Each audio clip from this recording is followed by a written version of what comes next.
And as summer's heat gives way to cooler fall days, many cyclists are shifting gears to benefit a great cause. Teams across the area are training for BellRinger. It's a massive community bike ride supporting cancer research at Georgetown University's wonderful Lombardi Comprehensive Cancer Center. And joining us this time, BellRinger Executive Director Bridget Holmes and Dr. Weiner. He's the director of the Georgetown Comprehensive Cancer Center. Welcome to you both. It's great to have you here. Thank you. BellRinger. This is not about banging on something at a fair or whatever. Explain the name and what it's about. Absolutely. So BellRinger at its core is a bike ride that raises money for cancer research at Georgetown Lombardi. What I like to tell people is that it's actually more of a community.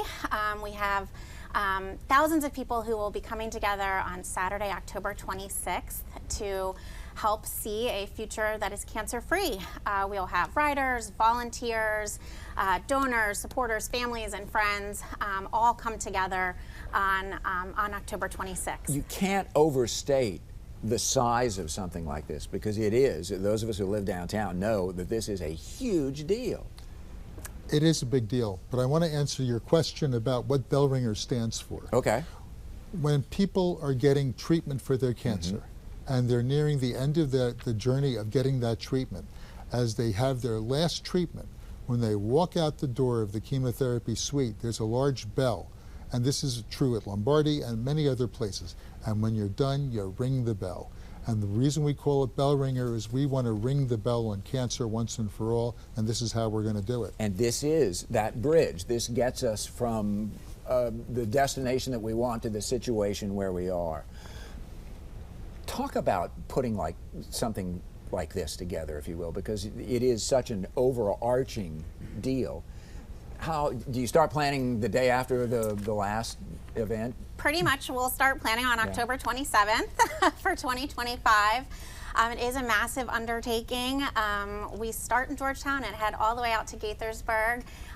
So we're riding on roads in DC and Montgomery County. We have law enforcement involved. We have a celebratory opening ceremony. We have a celebration at the finish line.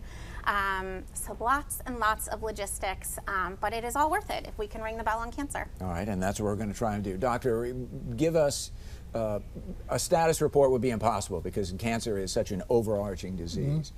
But in our lifetime, to see the progress that has been made has to be really gratifying for someone in your business. I cannot begin to explain to you the transformation that's occurred in the course of my career. In 1975 or thereabouts, the survival rate from cancer was about 50%.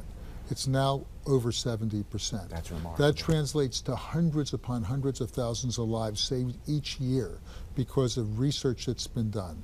And that's what makes BellRinger so important, because you can't do the research without money, and you can't get the money without having the support to do the early, exciting experiments to tell us we're on the right track. And that's what BellRinger does for us. Bridget, real quickly, is the field set now, or can people take advantage if they still want to? We need all the riders we can get, because the go. more riders, the more money we raise for cancer research. Where should they go? BellRinger.org. Dust off that bike and come and join us on October 26th. And every time somebody pedals a wheel, somebody gets cured. That's the message to take home from all this. Thanks to you both so much for joining us this time. Thank you so much.